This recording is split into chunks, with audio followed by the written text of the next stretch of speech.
Hello students, अब हम लोग आज इस टॉपिक को डिस्कस कर लेते हैं जो कि हमारे बायोमोलिक्यूल्स चैप्टर के पॉइंट ऑफ व्यू से भी और हमारे molecular basis of inheritance chapter point of view दोनों से इम्पॉर्टेंट है।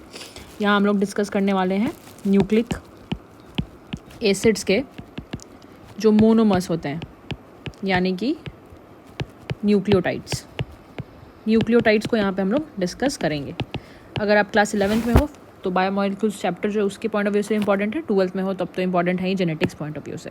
ठीक है, देखो न्यूक्लियोटाइड्स जो है न्यूक्लिक एसिड के मोनोमर्स होते हैं। न्यूक्लिक एसिड बोले तो क्या, न्यूक्लिक एसिड से मेरा मतलब है डीऑक्सी राइबो न्यूक्लिक एसिड या फिर राइबो न्यूक्लिक एसिड, यानी कि डीएनए और आरएनए। और डीएनए और आरएनए क्या है, ये सारे जो है यानी कि जो न्यूक्लिक एसिड्स होते हैं ये सारे होते हैं पॉलीमर। पॉलीमर मतलब क्या होता है, छोटे छोटे यूनिट्स के मिलने से बनने वाली चीज़ें। ये छोटे छोटे यूनिट्स के मिलने से बना है, तो ये पूरा जो भी चीज़ मैंने बनाया ये है पॉलीमर। लेकिन इस पॉलीमर में जो एक छोटा सा मैंने ये राउंड सा स्ट्रक्चर ये जो बनाया, तो एक जो ये राउंड सा स्ट्रक्चर है, ये वाला स्ट्रक्चर है, ये वाला स्ट्रक्चर है, ये सारे क्या हो गए इसके मोनोमर। तो वही मैंने बताया कि पॉलीमर जो है यहाँ पे न्यूक्लिक एसिड है, यानी कि डीएनए और आरएनए, और इसका जो छोटा छोटा यूनिट है मोनोमर है वो है न्यूक्लियोटाइड। तो अब हम लोग डीएनए और आरएनए को अगर ढंग से समझना चाहते हैं तो उसके लिए हम लोगों को न्यूक्लियोटाइड्स को ढंग से समझना होगा। ठीक है, तो अब सबसे पहले आते हैं कि न्यूक्लियोटाइड जो है वो होता क्या है। तो मैंने ऊपर लिख दिया न्यूक्लियोटाइड क्या होता है, कि एक न्यूक्लियोटाइड जो है वो जो न्यूक्लिक एसिड है उसका मोनोमर होता है। लेकिन एक न्यूक्लियोटाइड खुद किसके मिलने से बनता है, तो एक न्यूक्लियोटाइड जो है वो टोटल 3 चीज़ों के मिलने से बनता है। या इसको अगर हम लोग थोड़ा सा ब्रॉडली क्लासीफाई पहले कर देते हैं, तो एक न्यूक्लियोटाइड 2 चीज़ों के मिलने से बनता है, एक न्यूक्लियोसाइड और दूसरा फॉस्फोरिक एसिड यानी फॉस्फेट ग्रुप। और एक न्यूक्लियोसाइड को जब हम लोग देखेंगे तो ये 2 चीज़ों के मिलने से बनता है, नाइट्रोजनस बेस और पेंटोज शुगर। ठीक है, तो अब हम लोग अगर बारी बारी से इन सबको डिस्कस कर लेंगे कि भैया जो हमारा नाइट्रोजनस बेस है वो क्या है, पेंटोज शुगर क्या है, फॉस्फोरिक एसिड क्या है, तो हम लोगों को ये न्यूक्लियोटाइड समझ में आ जाएगा। ठीक है, और फिर न्यूक्लिक एसिड भी समझ में आ जाएगा। तो सबसे पहले मैं स्टार्ट करती हूँ पेंटोज शुगर से। ये जो पेंटोज शुगर है वो क्या है, तो पेंटोज शुगर मतलब होता है 5 कार्बन का शुगर। अब 5 कार्बन का जो शुगर है वो हमको राइबोज और राइब्यूलोज ये दोनों देखने को मिलता है ना। राइबोज में क्या होता है ना, एल्डिहाइड ग्रुप होता है, राइब्यूलोज में कीटोनिक ग्रुप होता है। लेकिन अगर हम लोग डीएनए और आरएनए पढ़ने जा रहे हैं तो हम लोगों को राइब्यूलोज का कोई काम नहीं, हमको यहाँ पे राइबोज का काम है। और राइबोज में जैसे मैंने बताया इसमें एल्डिहाइडिक ग्रुप होता है, एल्डिहाइड ग्रुप, यानी कि यहाँ पे CHO वाला फंक्शनल ग्रुप देखने को मिलता है। अब एक्चुअल में डीएनए और आरएनए इन दोनों का नाम अगर तुम डिकोड करोगे तो यहाँ पे इसका फुल फॉर्म है डीऑक्सी राइबो न्यूक्लिक एसिड, और इसका क्या नाम है, राइबो न्यूक्लिक एसिड। तो इन दोनों में क्या डिफरेंस है वो नाम से ही तुमको समझ में आ रहा होगा कि यहाँ पे डीऑक्सी राइबोज शुगर है और यहाँ पे राइबोज शुगर है। तो अब राइबोज शुगर तो मैंने तुमको यहाँ पे बता ही दिया है कि राइबोज शुगर में कितना कार्बन होता है, 5 कार्बन होता है। तो फिर यहाँ पे राइबोज में मैंने डीऑक्सी राइबोज और राइबोज ये 2 क्यों लिखा। तो देखो यार, डीऑक्सी राइबोज और राइबोज शुगर इन दोनों में क्या डिफरेंस है। सबसे पहले तुमको समझना होगा कि राइबोज शुगर क्या है। तो राइबोज शुगर 5 कार्बन का 1 2 3 4 5 कार्बन का ये शुगर है, जिसमें तुमको फंक्शनल ग्रुप लगाना है एल्डिहाइड। ऑब्वियस सी बात है, एल्डिहाइड हमेशा फर्स्ट कार्बन पे लगा होता है और बाकी सारे कार्बन पे जो है एक अल्कोहलिक ग्रुप तुमको लगाना है। तो यहाँ पे भी मैंने सारे बाकी कार्बन पे अल्कोहलिक ग्रुप लगा दिया है। कार्बन की वैलेंसी कंप्लीट करने के लिए मैं रिक्वायर्ड नंबर ऑफ हाइड्रोजन सब पे लगा दे रही हूँ। तो ये मैंने कम्प्लीटली बना दिया है एक राइबोज शुगर। तुमको करना क्या है कि राइबोज शुगर जैसा तुमने बनाया है, इस राइबोज शुगर का जो ये 2nd नंबर कार्बन है, ये 2nd नंबर कार्बन है, इस पे से तुमको करना क्या है ना, OH ग्रुप हटा देना है। तो अगर इसमें OH ग्रुप की कमी होगी राइबोज शुगर में तो वो बन जाएगा डीऑक्सी राइबोज शुगर। तो वो मैं यहाँ पे डायरेक्टली बना देती हूँ। 3 4 5 कार्बन मैंने बना दिया। 5 कार्बन में जो पहला वाला कार्बन है इसमें मैंने एल्डिहाइड ग्रुप लगा दिया है। 2nd कार्बन पे दोनों साइड H रहेगा, OH नहीं रहेगा। बाकी सारे कार्बन पे ऐसे OH रहेगा। ठीक है, यहाँ पे डायरेक्टली H2 लिख दे रही हूँ, H। तो ये हो गया डीऑक्सी राइबोज शुगर, क्योंकि 2nd नंबर कार्बन पे OH ग्रुप नहीं है, H है। और ये हो गया राइबोज शुगर। तो डीऑक्सी राइबोज शुगर मिलता है डीएनए में और राइबोज शुगर मिलता है आरएनए में। तुमने सुना होगा कि आरएनए ज़्यादा रिएक्टिव होता है, डीएनए जो है कम रिएक्टिव होता है, डीएनए ज़्यादा स्टेबल होता है। क्यों स्टेबल होता है? क्योंकि यहाँ पे ना एक ज़्यादा रिएक्टिव वाला जो एटम है यानी कि जो ग्रुप है हाइड्रोक्सी ग्रुप वो नहीं है, तो एक रिएक्टिव ग्रुप की कमी है, इसलिए ये स्टेबल होता है और आरएनए अनस्टेबल होता है, जिसकी वजह से आरएनए जो है वो कम ही ऑर्गेनिजम्स का एज अ जेनेटिक मटेरियल पाया जाता है। कुछ वायरसेस का होता है जैसे टोबैको मोजाइक वायरस, ये सब का खाली होता है। बाकी मोस्ट ऑफ द ऑर्गेनिजम्स का जो जेनेटिक मटेरियल है वो डीएनए है, आरएनए नहीं है, क्योंकि उसमें स्टेबल वाला शुगर पाया जाता है। ठीक है, तो अगर तुमको ये शुगर वाली चीज़ समझ में आ गई, पेंटोज शुगर वाली, तो मैंने यहाँ पेंटोज शुगर का लीनियर स्ट्रक्चर बनाया। अब मैं तुमको यहाँ पे पेंटोज शुगर का थोड़ा साइक्लिक स्ट्रक्चर बना के दिखा दे रही हूँ, क्योंकि अल्टीमेटली तुमको साइक्लिक स्ट्रक्चर करना है। तो देखो ये मैंने बनाया था 1 2 3 4 5। पहले राइबोज शुगर बना लेते हैं। राइबोज शुगर में लीनियर स्ट्रक्चर तो मैंने बना दिया, सीधे साइक्लिक बना के दिखा दे रही हूँ। साइक्लिक स्ट्रक्चर जो है वो कुछ इस तरह का बनता है। ठीक है, तो साइक्लिक स्ट्रक्चर जो हम बनाने जा रहे हैं, इसमें भी मेरे को 5 कार्बन देखने को मिलेगा। ये हो गया carbon number 1, carbon number 2, carbon number 3, carbon number 4, carbon number 5। ये मैंने बनाया है एक 5 कार्बन का शुगर। अब ये राइबोज भी हो सकता है और डीऑक्सी राइबोज भी हो सकता है, तो मैं दोनों का यहाँ पे तुमको बना के दिखा दे रही हूँ। CH2OH, यहाँ पे भी 5 कार्बन मैंने बना दिया है। यहाँ पे मैं नंबर भी लिख दे रही हूँ तुम लोगों को, 1 2 3 4 5। अब देखो, किसी एक को बनाना है राइबोज, किसी एक को बनाना है डीऑक्सी राइबोज। तो हम जानते हैं कि अगर हम यहाँ पे डीऑक्सी राइबोज शुगर बनाएंगे तो यहाँ पे सेकंड नंबर कार्बन पे हमको कोई भी OH देखने को नहीं मिलेगा, H ही देखने को मिलेगा। अगर हम राइबोज शुगर बनाएंगे तो यहाँ सेकंड नंबर कार्बन पे मेरे को एक OH देखने को मिलेगा, और बाकी सारे कार्बन पे तो OH था ही। ठीक है, OH H OH H। तो अगर तुम साइक्लिक स्ट्रक्चर में डिफरेंस देखना चाहते हो तो तुम यहाँ पे देख सकते हो कि डीऑक्सी राइबोज शुगर में सेकंड नंबर कार्बन पे कोई भी OH नहीं है, जबकि राइबोज शुगर में सेकंड नंबर कार्बन पे OH है। तो ये मैंने साइक्लिक स्ट्रक्चर भी बना दिया है डीऑक्सी राइबोज का और राइबोज का। और यहाँ ऊपर अभी मैंने जो है साइक्लिक नहीं बल्कि इनका लीनियर स्ट्रक्चर बनाया था। ये देखो, ये डीऑक्सी राइबोज का लीनियर स्ट्रक्चर है और ये राइबोज का लीनियर स्ट्रक्चर है। अगर तुमको लीनियर से साइक्लिक स्ट्रक्चर बनाना सीखना है तो उसके लिए मैं एक सेपरेट वीडियो बना दूंगी कैसे कार्बोहाइड्रेट का लीनियर से साइक्लिक स्ट्रक्चर बनता है। ठीक है, तो कहीं ना कहीं मैंने तुम्हारा पेंटोज शुगर डिस्कस कर लिया है, 5 कार्बन का शुगर यानी कि राइबोज और डीऑक्सी राइबोज। अब आते हैं फॉस्फोरिक एसिड पे। ये बहुत आसान है यार, फॉस्फोरिक एसिड तो जानते ही हो, H3PO4 होता है। फॉस्फोरिक एसिड का स्ट्रक्चर अगर नहीं पता है तो बहुत ख़राब बात है यार। फॉस्फोरिक एसिड बहुत आसान है। देखो, मैं यहाँ फॉस्फोरिक एसिड भी बना दे रही हूँ। ठीक है, फॉस्फोरिक एसिड यहाँ बना दे रही हूँ। तो H3PO4 का जो स्ट्रक्चर होगा कैसा होगा कि हमारा यहाँ पे OH 3 OH ग्रुप होगा और एक डबल बॉन्ड होगा फॉस्फेट पे। तो एक फॉस्फेट, 1 2 3 4 4 ऑक्सीजन है ना, और 3 हाइड्रोजन यहाँ पे। तो H3PO4 तुम्हारा बन के रेडी है। अब आते हैं जो मेजरली लोगों को प्रॉब्लम होती है, प्यूरीन और पायरिमिडीन के स्ट्रक्चर से बच्चों को है ना प्रॉब्लम होती है। तो मैं यहाँ पे प्यूरीन और पायरिमिडीन दोनों डिस्कस कर देती हूँ, क्योंकि हमारा अगला टॉपिक क्या है ना, अगला टॉपिक है हमारा नाइट्रोजनस बेस, क्योंकि पेंटोज शुगर हो गया और फॉस्फोरिक एसिड हो गया। तो चलो आते हैं नाइट्रोजनस बेस पे। देखो, ये जो नाइट्रोजनस बेस है ये 2 तरह के हो सकते हैं, या तो ये प्यूरीन हो सकते हैं या फिर ये पायरिमिडीन हो सकते हैं। ठीक है, बेसिक चीज़ समझो। अगर तुमको 6 कार्बन का तुमने बेंजीन देखा होगा, तो बेंजीन रिंग क्या होता है? बेंजीन रिंग 6 मेंबर्ड रिंग होता है, इस तरह का होता है। हाँ, यहाँ पे डबल बॉन्ड होते हैं। ठीक है, प्यूरीन में तुमको क्या करना है, प्यूरीन में एक 6 मेंबर का रिंग बनाना है, बेंजीन टाइप का ही बना देना है। याद रखना, डबल बॉन्ड जैसे मैंने बनाया है इस वाले पोजीशन पे डबल बॉन्ड होगा ही, इस चीज़ को तुम याद रखना। तो एक 6 मेंबर का रिंग बनाओगे और इसके साथ, इस 6 मेंबर रिंग के साथ तुमको एक जो है 5 मेंबर का रिंग इसमें लगा देना है। तो टोटल इसमें जो है ना, ये दोनों मेंबर तो कॉमन हो गए। टोटल कितने मेंबर्स हो गए इस रिंग में वो आप देख सकते हो। पहला मेंबर कहीं से भी काउंट कर लो, है ना। तो हम लोग काउंट करना स्टार्ट करते हैं। जैसे ये हमारा फर्स्ट मेंबर हो गया, ये हमारा जो हो गया सेकंड मेंबर और third member, fourth member, fifth member, sixth member, 6 member हो गए इस रिंग में, 6 वाले। और फिर इसमें हम जो है वापस इन दोनों मेंबर को काउंट नहीं करेंगे, क्योंकि ये दोनों मेंबर हमने पहले ही काउंट कर लिए हैं। ठीक है, तो इसमें हम काउंट करेंगे 6 मेंबर इधर हो गए, यहाँ पे 7, 8 और 9। तो टोटल 9 मेंबर्ड रिंग होता है हमारा प्यूरीन रिंग। ठीक है, प्यूरीन रिंग में तुमको करना क्या है, डबल बॉन्ड्स भी लगाने हैं। तो डबल बॉन्ड जैसे मैंने इस 6 मेंबर रिंग में बना दिया है, इधर जो 5 मेंबर रिंग है इसमें भी डबल बॉन्ड लगाने। तो देखो, तुमने यहाँ डबल बॉन्ड लगा दिया ना, यहाँ पे तुमने डबल बॉन्ड लगा दिया, तो अब इसके जस्ट बगल वाले पोजीशन यहाँ नहीं लगा सकते हो, यहाँ डबल बॉन्ड लगा दो, यहाँ नहीं लगा सकते हो, अल्टरनेट करके लगाना, तो यहाँ नहीं लगा सकते हो, यहाँ लगाने का तुम्हारा मन कर रहा होगा लेकिन यहाँ भी तुम नहीं लगाओगे। इन केस मैंने यहाँ एक डबल बॉन्ड लगा दिया तो इस पर्टिकुलर कार्बन पे 1 2 3 4 5 बॉन्ड हो जाएंगे, और कार्बन कभी भी 5 बॉन्ड नहीं बनाता, उसकी वैलेंसी ही 4 होती है। तो मैंने तुमको प्यूरिन बनाने का एक तरीका दिखा दिया है, फिर से समझो। प्यूरिन जो है ना, एक प्यूरिन कितने मेंबर का रिंग होता है? 9 मेंबर्ड रिंग होता है। टोटल 9 मेंबर होते हैं, जिसमें तुमको एक तरफ ये 6 मेंबर का रिंग बनाना है और दूसरी तरफ ये 5 मेंबर का रिंग बनाना है।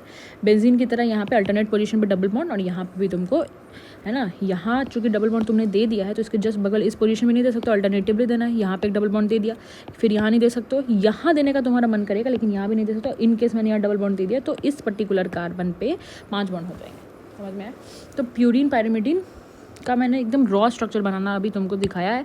यहाँ पे नाइट्रोजन भी होता है, तो नाइट्रोजन मैं तुमको 2 मिनट के बाद लगाना सिखाऊंगी, ठीक है। आते हैं पायरिमिडिन में। तो प्यूरिन में कितना मेंबर रिंग होता है तुमको याद रखना, 9 मेंबर रिंग होता है वैसे भी। और पायरिमिडिन में तुमको बस एक 6 मेंबर का रिंग बनाना है, दैट्स इट।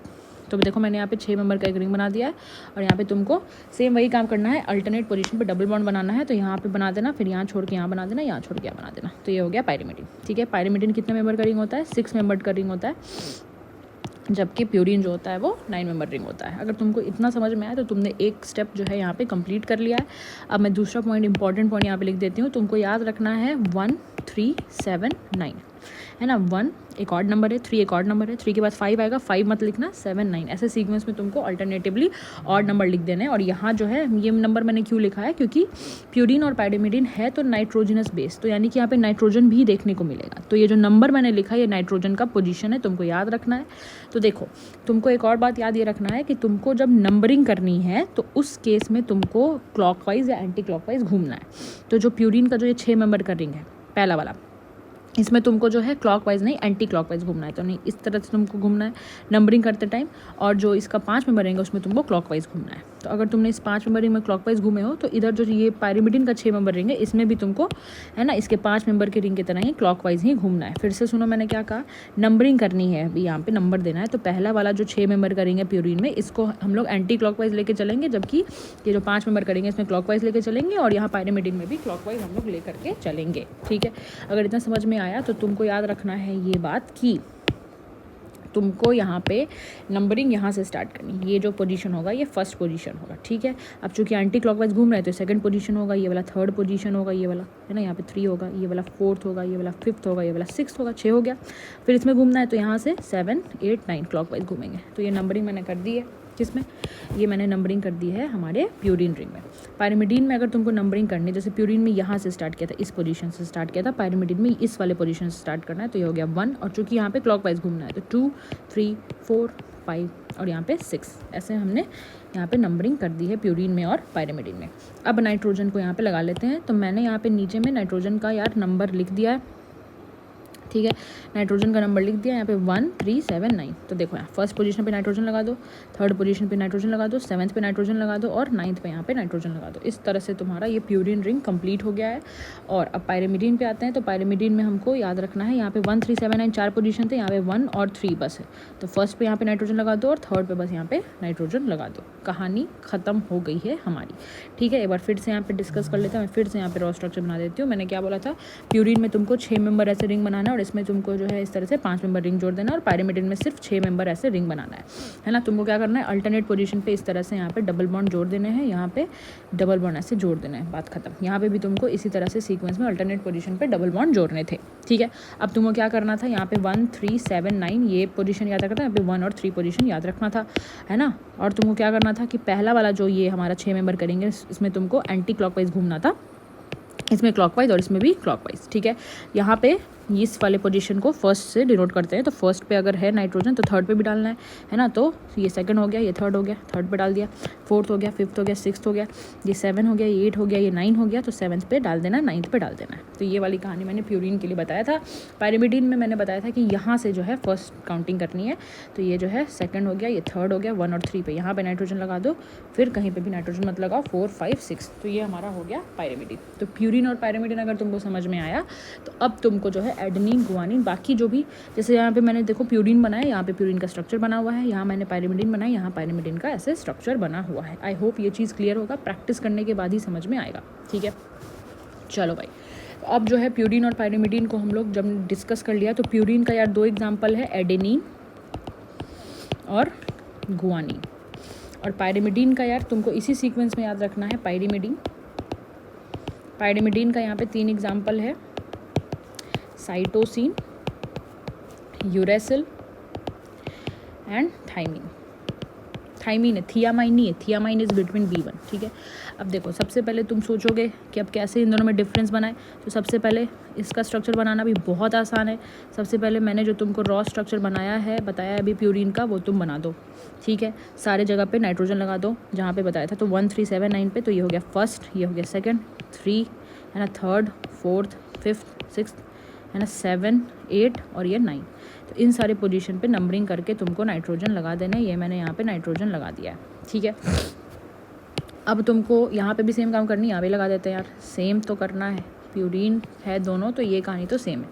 ठीक है, डबल बॉन्ड लास्ट में लगाएंगे, क्यों वो मैं बाद में बताऊँगी। देखो देखो एडेनिन और गुआनिन में क्या डिफरेंस है। एडेनिन में क्या करना है, ये जो पोजीशन है इसको हेड पोजीशन बोलते हैं, तो इस हेड पोजीशन पे एडेनिन में एक अमाइन ग्रुप होता है। ठीक है, और गुआनिन में वहीं इस हेड पोजीशन पे एक डबल बॉन्ड O होता है, कीटोनी ग्रुप होता है। ठीक है, गुआनिन में चूंकि हमने एडेनिन से थोड़ा सा डिफरेंस किया है, अमाइन ग्रुप हटा दिया हेड पोजीशन से, तो इन दोनों नाइट्रोजन के बीच में ये जो पोजीशन है, यहाँ पे तुमको एक अमाइन ग्रुप लगाना है, तो ये गुआनिन का फुल एंड फाइनल स्ट्रक्चर बन गया है। डबल बॉन्ड लगाना बचा हुआ है, वो मैंने लास्ट में क्यों लगाया वो देख लो। यहाँ पे एक डबल बॉन्ड बताया था, यहाँ डबल बॉन्ड बताया था, यहाँ पे डबल बॉन्ड बताया था, बता दिया यहाँ पे। तो एडेनिन तो यार सिंपल है ना। एडेनिन के बारे में तुम क्या लिखोगे कि एडेनिन का ये जो था फर्स्ट कार्बन था, सॉरी मतलब ये फर्स्ट पोजीशन था, ये फर्स्ट, ये नाइट्रोजन को हम नंबर 1 देते हैं। ठीक है, अब इसमें वो कैसे घूमना है, क्लॉकवाइज नहीं बल्कि एंटी क्लॉकवाइज। तो सेकंड पोजीशन है, third, fourth, fifth, sixth, 7th 8th 9th। तो तुम एडेनिन का नाम क्या लिख सकते हो, इसका नाम लिख सकते हो कि प्यूरिन तो है लेकिन 6th पोजीशन पे अमीनो ग्रुप, अमाइन ग्रुप जुड़ा हुआ है, तो 6 अमीनो प्यूरिन।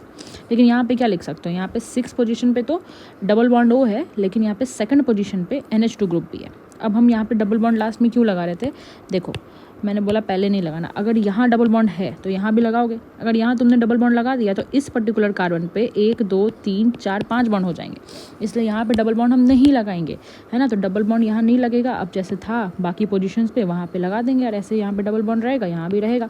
ठीक है, तो इसलिए मैंने बोला कि डबल बॉन्ड लास्ट में लगाना है। इसका नाम क्या हो जाएगा, गुआनिन का। गुआनिन का नाम हो जाएगा कि 2 पे है अमाइन ग्रुप, 2 अमीनो, और 6 पे है oxy double bond, 6 oxy purine. ठीक है, क्योंकि दोनों प्यूरिन है तो ये एडेनिन और ये गुआनिन का स्ट्रक्चर फुल एंड फाइनल यहाँ पे बन गया है। ठीक है, अगर ये समझ में आया तो हम लोग नीचे आते हैं थोड़ा, जहाँ पे एडेनिन और गुआनिन यहाँ पे साफ साफ बने हुए देख लो यार। यहाँ पे तो यहाँ पे देख सकते हो, यहाँ पे 6 मेंबर रिंग हो गया, 5 मेंबर रिंग हो गया। ये हेड पोजीशन पे अमाइन ग्रुप है, यहाँ पे हेड पोजीशन पे डबल बॉन्ड है, और यहाँ पे सेकंड नंबर कार्बन पे एक अमाइन ग्रुप है। तो ये हो गया एडेनिन, ये हो गया गुआनिन, और ये दोनों डेराइव्ड है किससे, इस प्यूरिन स्ट्रक्चर से। ठीक है, आते हैं अब पायरिमिडिन पे। तो पायरिमिडिन 3 तरह का हो सकता है, साइटोसिन, यूरेसिल या फिर थाइमिन। तो सबसे पहले रॉ स्ट्रक्चर बना लेते हैं। रॉ स्ट्रक्चर तो इसका बहुत ही ज़्यादा आसान है। यहाँ पे क्या करेंगे, 6 मेंबर रिंग, यहाँ पे क्या करेंगे 6 मेंबर रिंग, यहाँ पे क्या करेंगे 6 मेंबर रिंग बना देंगे। ठीक है, हम सबको याद है पायरिमिडिन में फर्स्ट और थर्ड नंबर जो पोजीशन है उस पर नाइट्रोजन लगाना है। तो ये था हमारा फर्स्ट नंबर पोजीशन, और ये था फर्स्ट नंबर पोजीशन। इसमें हम लोगों को क्लॉकवाइज घूमना है, तो क्लॉकवाइज घूमेंगे तो ये हो गया हमारा थर्ड नंबर पोजीशन, ये थर्ड नंबर पोजीशन, ये हो गया थर्ड नंबर पोजीशन, 1 हो गया, 2 हो गया, ये 3 हो गया, थर्ड नंबर पोजीशन। ठीक है, अब क्या करना है, साइटोसिन, यूरेसिल और थाइमिन में जो है हम लोगों को एक बात याद रखनी है कि इनमें जो जितना भी है डबल बॉन्ड है, इसको हम लोगों को क्या करना है कि लास्ट में लगाना है।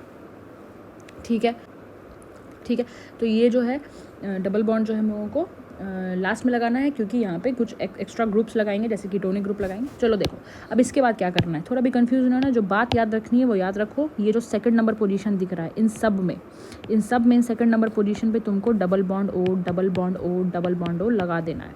ठीक है, तीनों पायरिमिडीन्स में ये चीज़ तुमको करनी ही करनी है।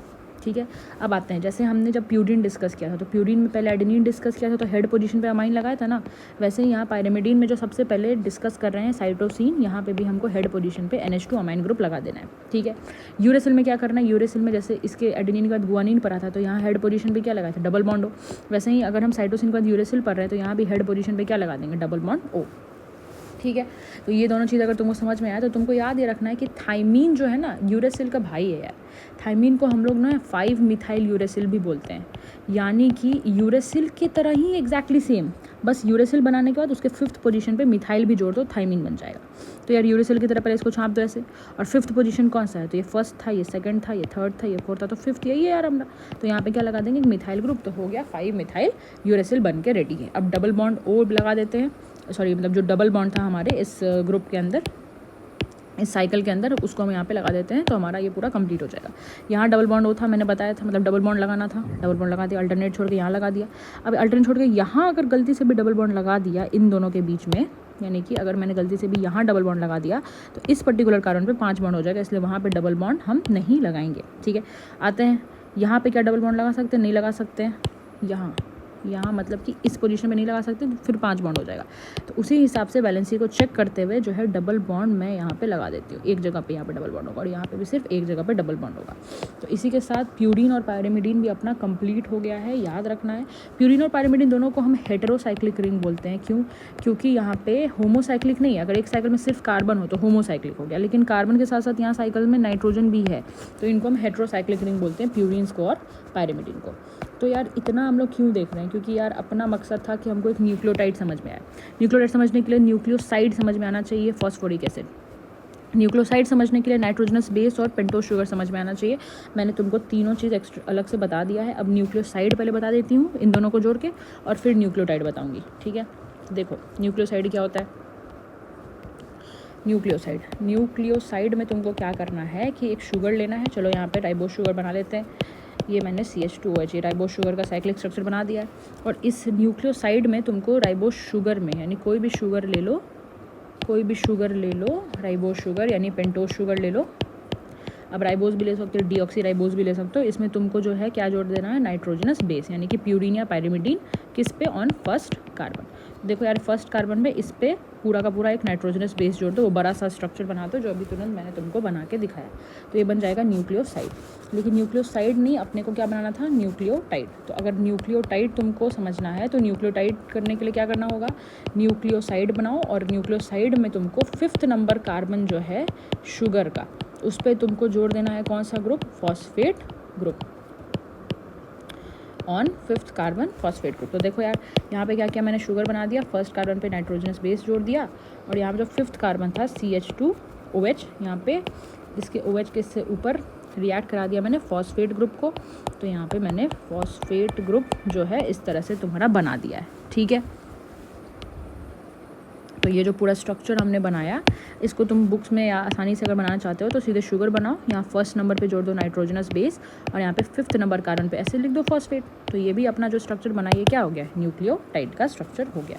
तो जब एक न्यूक्लियोटाइड हम लोगों को बनाने आ जाता है, तो हम लोग जब बहुत सारे न्यूक्लियोटाइड को इस तरह से जोड़ेंगे एक दूसरे के साथ, जैसे ये जो मैंने नीचे न्यूक्लियोटाइड बनाया है, इस न्यूक्लियोटाइड के फर्स्ट नंबर कार्बन पे nitrogenous base, first number carbon पे नाइट्रोजनस बेस ऐसे जोड़ दो, और फिर उसके बाद इसका जो 5th नंबर कार्बन है, इस पर एक फॉस्फेट ग्रुप था, ये फॉस्फेट ग्रुप यहाँ ऊपर भी इसके ऊपर वाले न्यूक्लियोटाइड के 2nd नंबर कार्बन के साथ रिएक्ट करेगा। ठीक है, तो इस तरह से हम लोगों को यहाँ पे 5th नंबर कार्बन पे फॉस्फेट ग्रुप। जब बहुत सारे न्यूक्लियोटाइड्स एक दूसरे के साथ रिएक्ट करते हैं तो एक पॉली न्यूक्लियोटाइड चेन बनता है।